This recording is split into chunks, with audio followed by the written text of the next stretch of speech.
we're going to be starting the book of Job. And so as we hit the summer months, as we are going through that 5-year plan to cover the whole Bible, and when you hit the summer months are always odd months anyways. And so what we're going to be doing through the summer months is covering books that kind of stand on their own. They're not tied to the history quite as much. We'll be looking at the wisdom books. I'll talk about that just a little bit. So we're going to start with the book of Job. Now, Job is a very unique book within the Bible. There's really nothing like it. It's a book that is so unique that it's very common to just kind of avoid it. You won't hear too many quotations from the book of Job. You won't hear too many references to it because it's so odd. A lot of times we don't have a good enough grasp of it to feel comfortable to use it. And yet at the same time it's a book with a great deal of wisdom and a great deal of power in it. It's part of what are called the wisdom books. As you look there, there's 5 of them: Job, Psalms, Proverbs, Ecclesiastes, Song of Solomon, and depending on who you talk to, sometimes they'll throw Lamentations in there as one of the wisdom books, but sometimes Lamentations is counted as one of the prophetic books. So sometimes you'll see that one thrown in there. And this grouping of books is all about wisdom. It's looking at life and understanding some things that you can only learn as a human being if you go through life. So there are, when you look at somebody who is older and wiser, those two go hand in hand for a reason. Because by the time you've seen a few things, now you can begin to say, I have some wisdom because I know how things tend to turn out. And so Job is part of that compilation of books that talk about that. The most prominent of those two are typically Psalms and Proverbs because those are just packed with little tidbits of wisdom, especially Proverbs.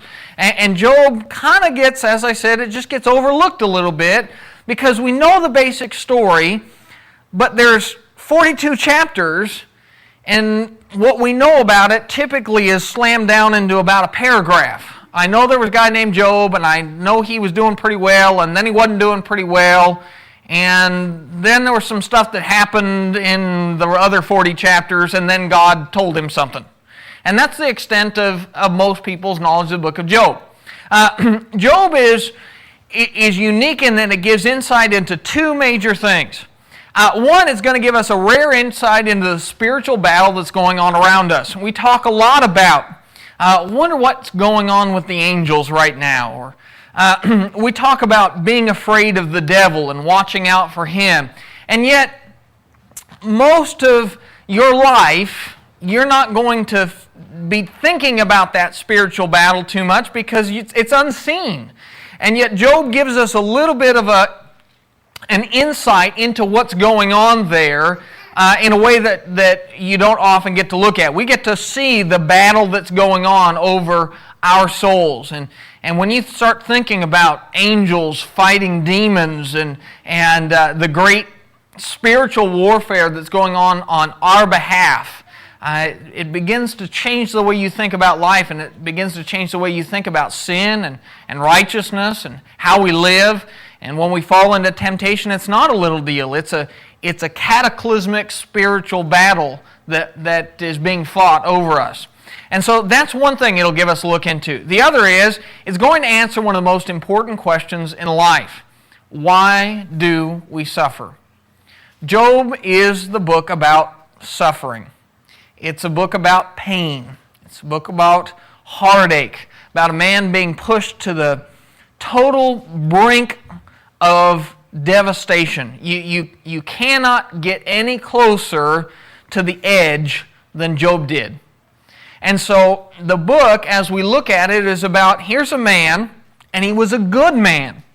And what happens to him when the whole world collapses around him and everything goes wrong? What was he thinking? How did it affect his spirituality? How did he view life once he'd lost everything? What happened next? How did his friends treat him? How did he deal with others? And how did they deal with him when they couldn't comprehend the kind of pain he was going through? That's what Job's about. It's about a man in great pain. And as we see other people in great suffering, we look at it and nobody knows your suffering like you do. That's just the way it is.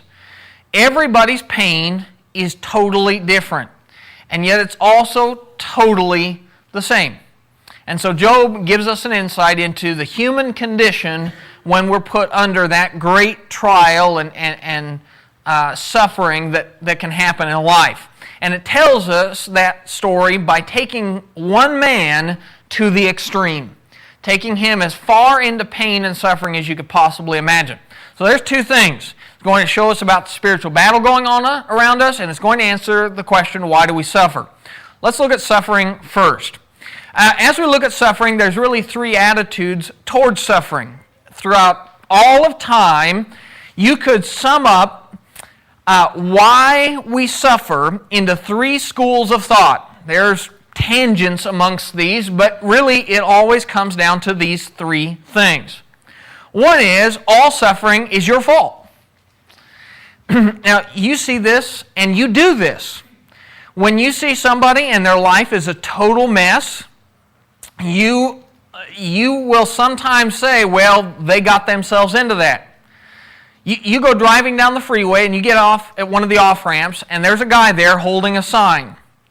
I need food, we'll work for food, or God bless, whatever you can help with. Now, let's be honest, what do we tend to think about that guy? You go, he's a freeloader. I think it. And truth is, you may be right. We don't think we don't think that because we're crazy. We think that because it's true a lot of the time. But it's not always true. It's not always true that all suffering, all pain, all heartache is caused by you. But that's one viewpoint, and we have it ourselves. And it's a very judgmental viewpoint. Where you just say, look, they're hurting. Well, they got themselves into it, which is a very easy way to live life. Now, this is the most predominant view, really, in life. Now, if you ask somebody, do you think all suffering is the person's fault? We tend to say no. But then when we live in life and we see somebody hurting and we see their life messed up, we tend to go, yeah, well, if you'd only made a few different decisions, buddy, it's really easy to backseat drive. Now, in the book of Job, this is the one that you're going to see Job's friends hammer him with over and over and over again. Job, you did something wrong. The second one is suffering is random. There's no rhyme, no reason, no pattern to it. God's not watching. It's kind of like a gigantic game of Russian roulette. You just spin the chamber and you point and somebody's going to get the bullet and other people aren't. Well, why'd this guy get the bullet and the other 5 guys not? Random. Chance. And so one attitude towards suffering is, God's not in control. There's no pattern. It just is what it is. It's all luck or bad luck, all happenstance. And so it just happens to whoever happens to be there at the moment. And then the third one is that all suffering has a purpose, but we don't always understand it. Now, as we go through, this is the one that's right. And we'll take a look at each of these here just a little bit more. But the third attitude is that there is a reason you hurt. There is a value in pain. Now, if you ask me, when I'm hurting, what the value is in it, I'm going to tell you, I don't know. I don't know why I'm hurting right now. I don't know why I'm going through this. But that doesn't mean there isn't a reason. It's just like a kid. You take high school students and they're taking math classes, and they're in there taking math classes, and the most common question that you'll ever hear in a high school math class is, when are we ever going to use this? Right? That's the most common question. I've asked it. Everybody's asked it. And when are we ever going to use this? But then you get out of high school, and what do you find that you end up using? Oh, math. And so here you have these math students, and they don't understand why they're suffering, why they're learning this, but there is a value, they just can't comprehend it. Now that's the third attitude towards suffering, is that there is a reason even if you can't grasp what that reason is. Now, Job is going to point out very clearly that these first two are wrong. In Job chapter 2, if you look over in Job chapter 2, down in verse 3,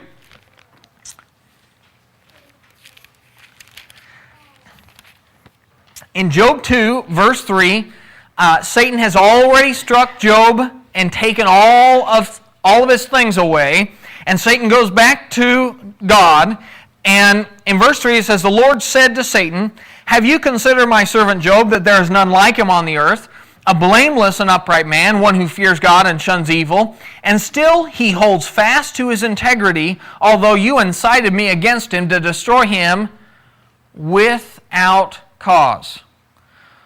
So Job lost everything. We're going to see that he lost his wealth, he lost his family, he lost absolutely everything.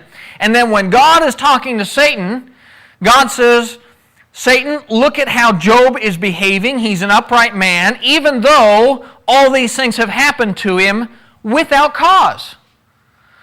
So if you're going to use the argument that all suffering is the person's fault, you're going to have to ignore what God just said, right? God said, no, Job didn't do anything wrong. The other one is that suffering is random. We'll look in Job 1:12.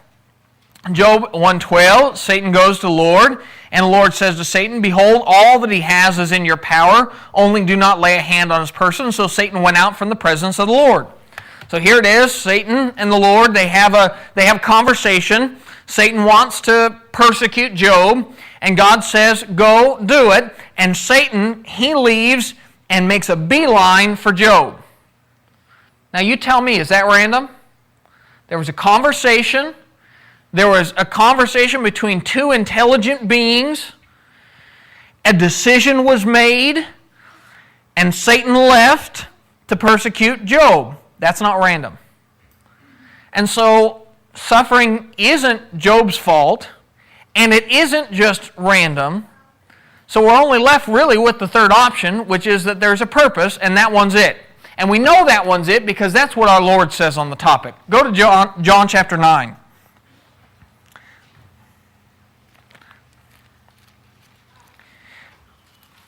Jesus was confronted with this very question of suffering by his disciples. And you'll notice they're going to have the question, and they're going to ask the question assuming that number one is right. All suffering is the person's fault. John 9, verse 1. As Jesus passed by, he saw a man who was blind from birth. And his disciples asked him, saying, "Rabbi, who sinned, this man or his parents, that he was born blind?" So you notice, what options do they give? This guy's blind. Whose fault is it? Who can I blame? Is it his fault? Is it his parents' fault? But I know something. Somebody's to blame for that thing. Somebody did something wrong. But then look at Jesus' answer. Jesus answered, "Neither this man nor his parents sinned, but that the works of God should be revealed in him." And then he proceeds to heal the man.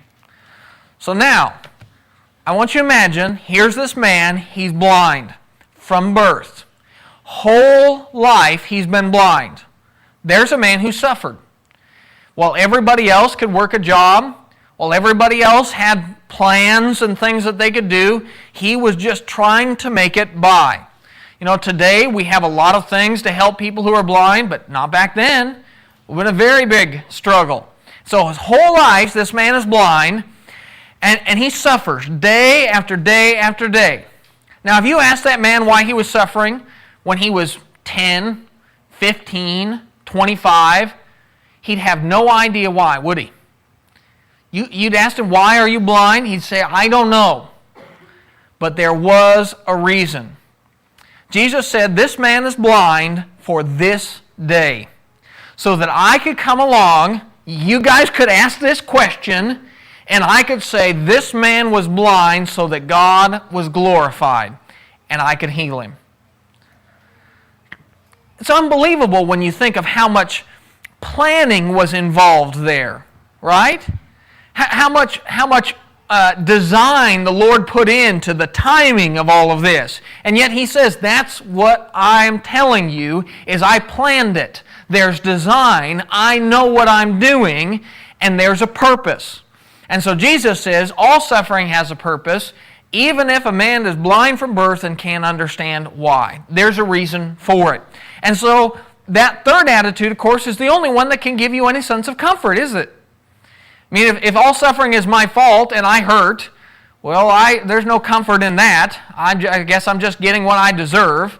If all suffering is random, well, there's no comfort in that, because even if I'm doing well today, well, I just know could be any moment I'm going to be the next one slammed. And so the only one that gives any comfort is the one that's right. All suffering has a purpose. Anybody have any questions so far? Yes? You've got three absolutes listed there. Is it possible that maybe some suffering is random, some is your fault, some has a purpose? Well, that's a good question. When I put the term all suffering is your fault, okay, that is an absolute. Now, is some suffering our fault? Yes. Now, Scriptures are clear on that be not deceived, God is not mocked. Whatever a man sows, so also will he reap. But then, the Scriptures also say that when we suffer for when we do the wrong thing, God disciplines us. So, some suffering you're going to suffer is your fault. You say, okay, I'm suffering, it's my fault. And I'm going to hurt here because I did something wrong. Well, why am I hurting? Well, the Scriptures say God disciplines. So there is even when it's my fault, there is a purpose to it. So does that make sense? I'm more questioning the whole absolute, that all suffering has a purpose. I tend to think that there's some suffering, things just happen randomly from time to time. I'm not disagreeing with anything you've got up there, because in those instances, yes, the suffering had a purpose, the suffering wasn't. Right. But I'm just discussing the point of whether all suffering has a purpose, or is it just possible that I fell down and skinned my knee randomly? Right. Well, what I'm trying to tell you is, let's take that. You fall down and you skin your knee, okay? Now, that's going to teach you something. We can make broad, sweeping things like, well, that was the purpose to teach me something, but there are bad things happen to good people. Right. And sometimes that's just the way it is. And we all say that, well, there's a purpose behind it, but I'm asking the question. I'm not so sure that we can always say that it's got a purpose. It's just a bad thing happening. Well, and I see your point, but I'm going to have to disagree with you on it. And the reason I disagree is because I think at the end of the book of Job, what you see is God's answer is, I know what I'm doing. So when Job cries out and says, this isn't right, I don't deserve it, this is pain that has no value to it, and a just God wouldn't let pain happen with no value.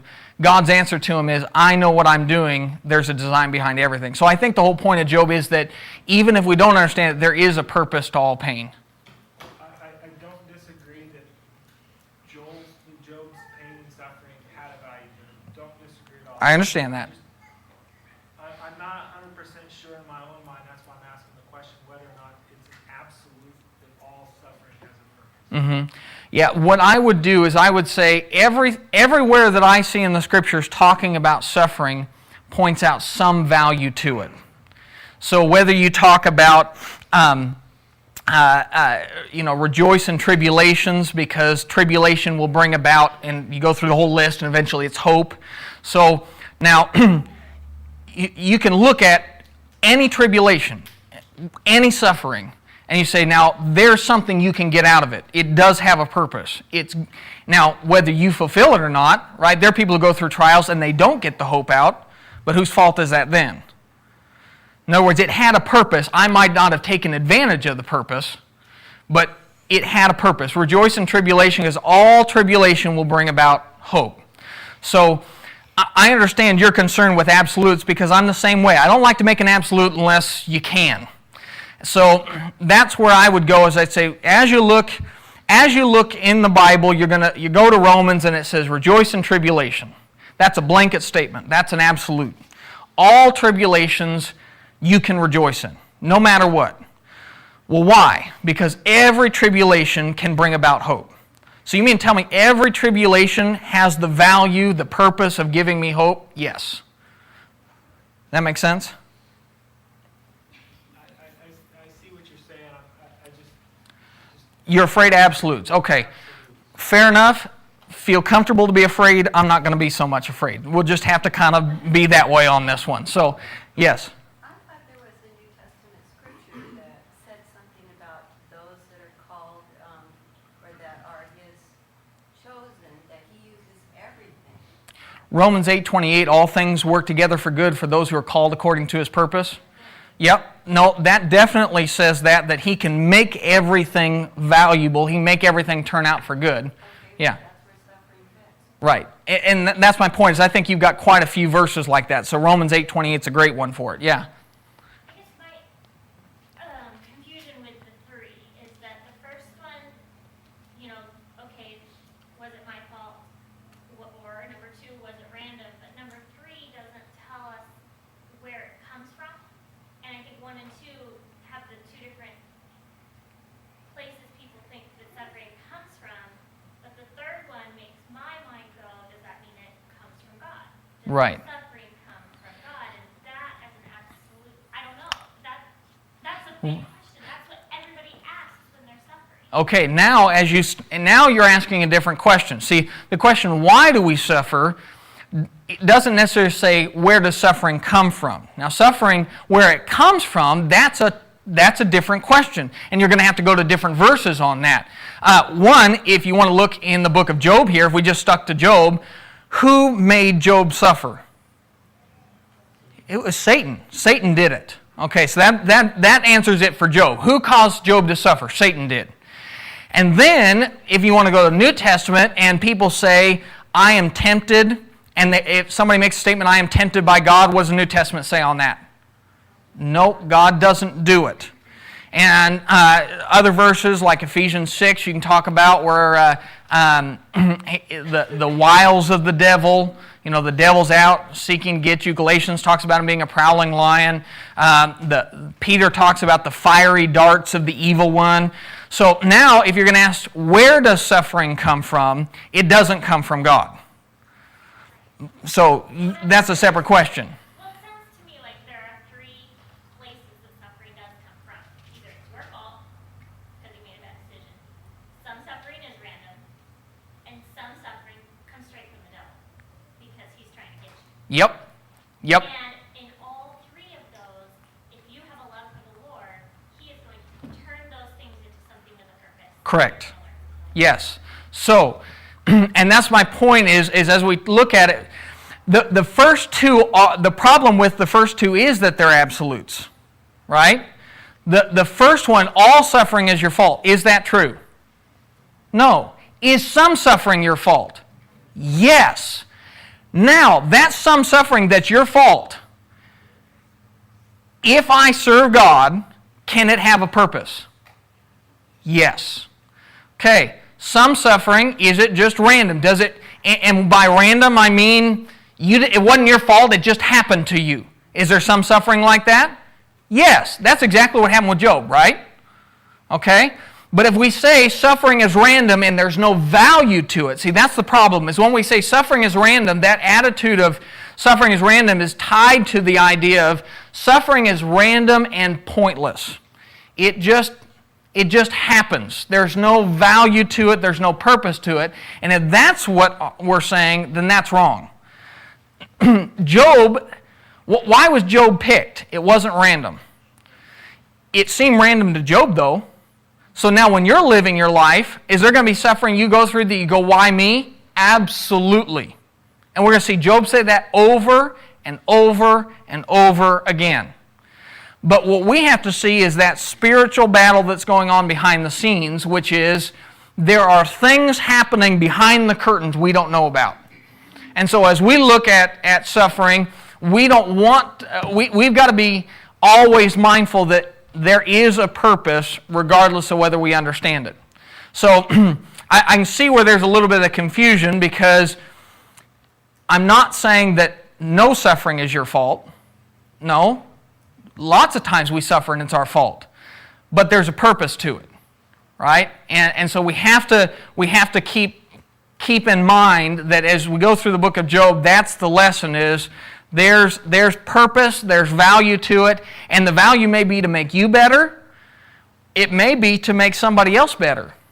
You don't know. You have absolutely no idea about that. So if I worded these poorly, I apologize, but has that kind of clarified it for everybody? Anybody have any questions?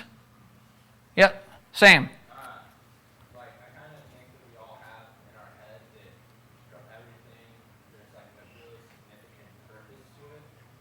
But there's an entirely different learning experience when you lose your kid as opposed to if you skin your knee. You're still going to be learning something, but if you lose your kid, it's going to be much more significant as to skin your knee. Absolutely.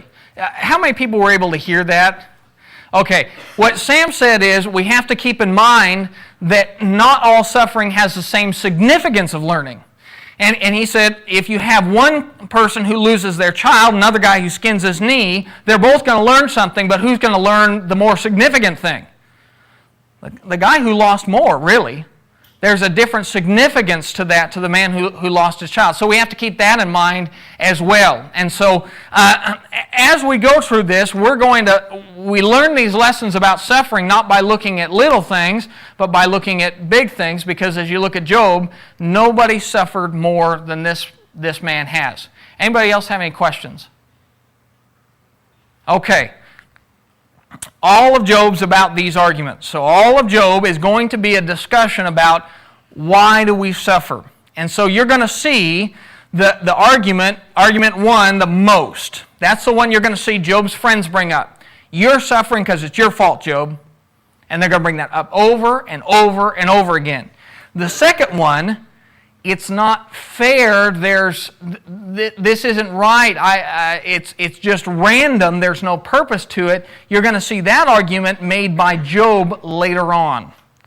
And then the end conclusion of the whole book will be the third one. That's where you'll see God saying, no, Job, I know what I'm doing.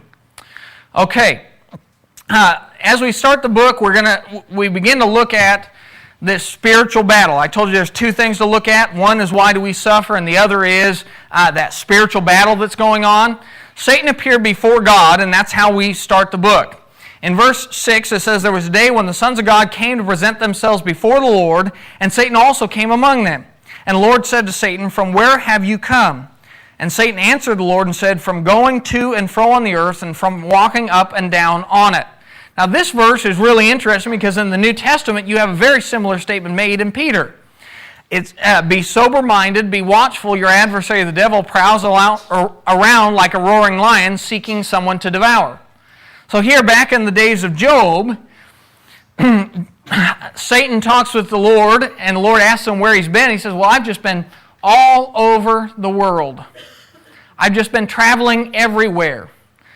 And then in Peter, it says, you need to be watchful because the devil prowls. He goes everywhere, all over, looking for who he can devour.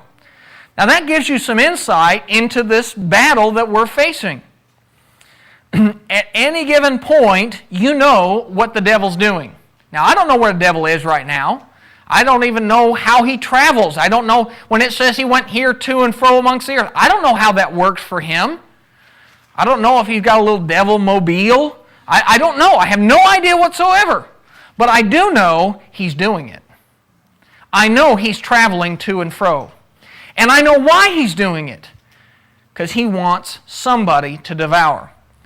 And the example that Peter gives is a lion. Now you look at lions. And lions, when they're hungry, they look to eat something. What do they look to eat? The weakest animal they can find. That's what they look to eat. If they can get a baby, they'll get it. If there's an animal that's injured, they'll get it. Those are the ones that the lions pick up. And so here, I'm going to travel to and fro, and we see it in Job, and then Peter warns us again. That's what he's doing. He wants you. We also see this very strange thing that Satan argues with God. These are weird things that you see in the book of Job that you don't see many places. But it says in Job 1, verse 9, Satan answered the Lord, said, does Job fear God for no reason? Now God has just told him, look at Job, I think he's a great guy. And Satan's going to argue with the Lord. Something I don't really recommend doing. And so he's going to argue with him, no, Job only serves you because you take care of him, because you give him good things, because everything's turned out just perfect for him. Now this isn't the only time in your Bible that it talks about it. In Jude, in the New Testament, it talks about the devil arguing with the archangel Michael over Moses' body. Now if you want to ask me what they were arguing about with Moses' body, well, good luck. Have fun. You can ask as many questions about that as you want, and I'll tell you one answer every time. I don't know. I don't have any idea whatsoever. But there was a dispute. And so here is this righteous being and the devil, and they're disputing over it. And so here's Satan, and we see him as the great adversary. That's what the word devil means, adversary, enemy. And so when you see him in the Bible, what's he doing? Being an adversary. He's arguing. He's fighting. He's saying, I got something that you missed. You're wrong. I should get Moses' body, or whatever I think should be done with it. You're wrong about Job. He doesn't really love you. Well, the scary thing is, when you begin to look at the amount of times your Bible mentions Satan arguing in some way, shape, or form, it starts to add up more than you think it will. Luke 22, verse 31, it says it about Peter. Christ turns to Peter right before he's going to be taken to the cross, and he says, Satan has asked to sift you like wheat. Satan wanted to do with him really the same thing he wanted to do with Job. Let me put him through some trials and see if he still serves you.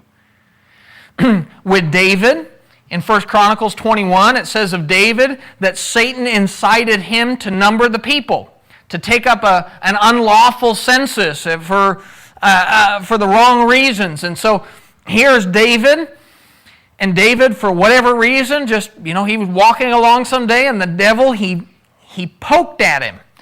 And he poked at him to get him to do the wrong thing. Well, that's what the devil does.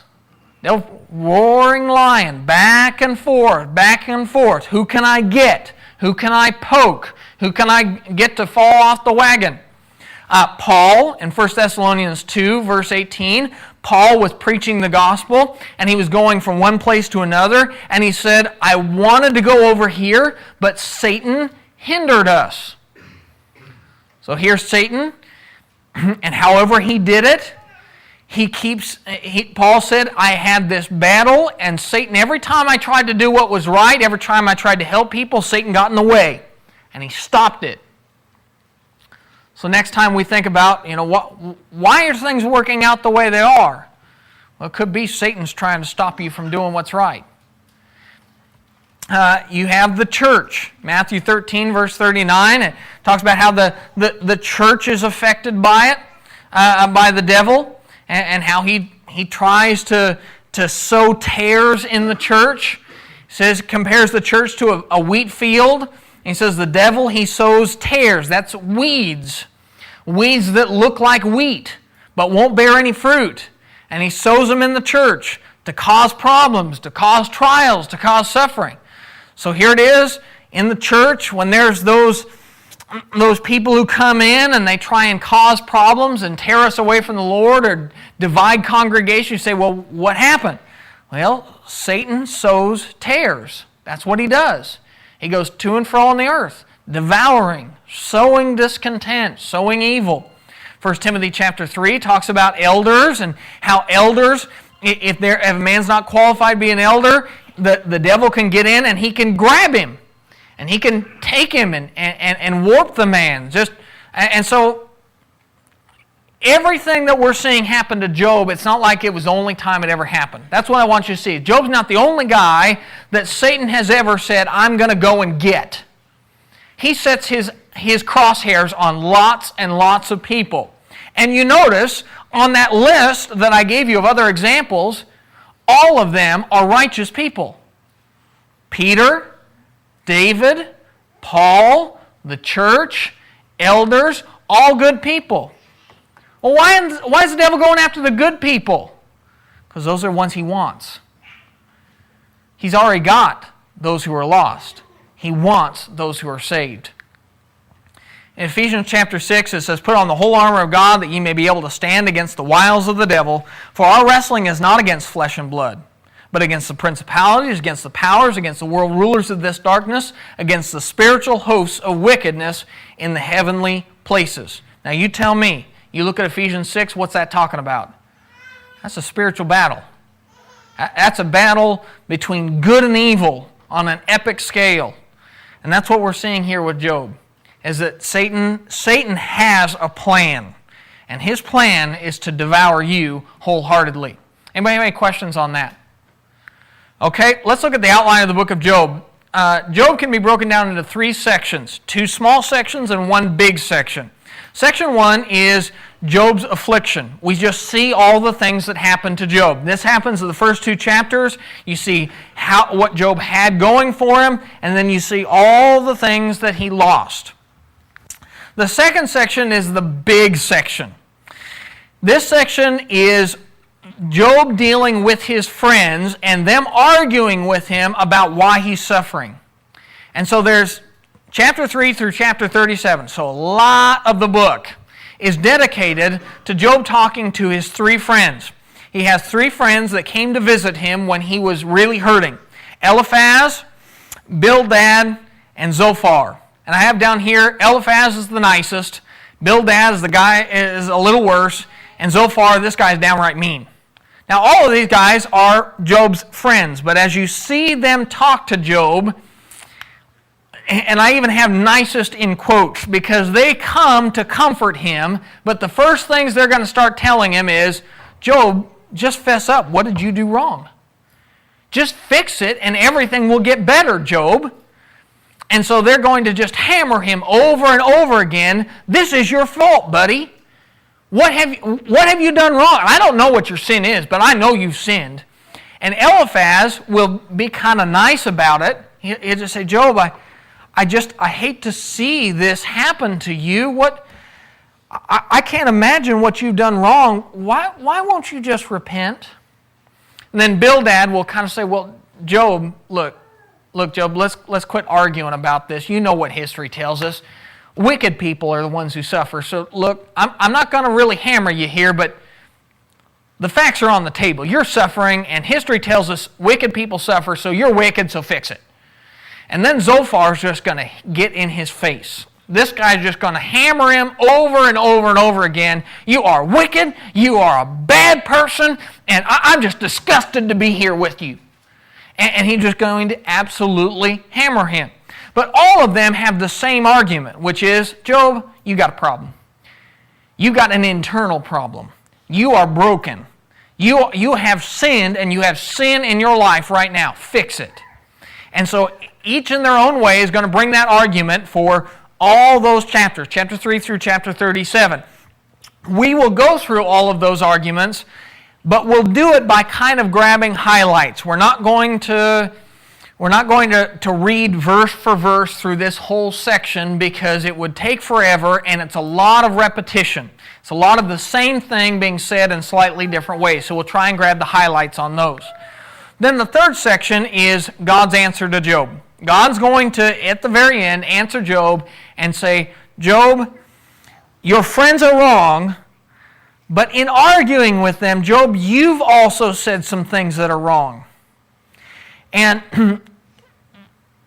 God's going to make it clear He loves Job and that Job is a good man, but Job has said some things with his lips that he should not have said. He's overstepped his bounds. And so God's going to tell him, Job, you need to get it right. And in the end, Job will. Job will say, I repent in sackcloth and ashes. I was wrong, and the Lord is right. And so, as we go through and look at the book, that'll be the 3 sections that we look at, and we'll spend one class in chapter 1 and 2, a few classes in chapter 3 through 37, and then one class in the 3rd chapter, or the 3rd section, and that'll cover the whole book. So the middle section, as I said, we'll be hopping through that very, very quickly. Anybody have any questions? Okay, then what we're going to do is, I've got 3 minutes, and I can either get into the book with 3 minutes or I can stop, and so I'm going to stop. It's just easier to stop right there, and we'll pick up in Job chapter 1 next week.